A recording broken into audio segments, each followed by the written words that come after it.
کله چې عمر بن عبدالعزیز رحمت الله علیه ته خلافت وسپارل شو نو حسن بصری رحمت الله علیه ته خط ولیکو چې صبر خیدادم زما ملګریا څنګه چې تا ته معلومه ده زه په یو لوی کار کې ښکیل شوم ما ته سپارښتنه وکړه او د خپل ملګرو څخه یو ملګری ما ته راولېږه چې د هغه په ملګرتیا سره زه په راحت کې شم یعنی هغه ما ته نصیحتونه وکړي په جواب کې حسن بصری رحمت الله علیه ورته ولیکل د امیر المؤمنین خط مې ولوستلو او کومه اشاره چې کړې وه پرې پوه شوم تاسو چې کومه خبره د ملګري په اړه کړې ده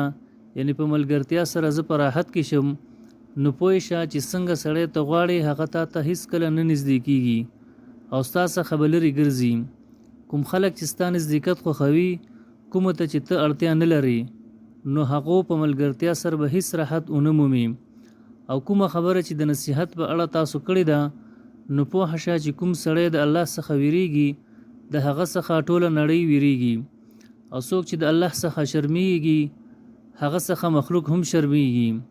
او څوک چې د الله په حضور کې په ګناهونو جرأت کوي ټول خلک په ده باندې زړه ورکیږي د نړۍ ټولو کارونو لنډیز صبر دی او د صبر مقام ډیر لوړ دی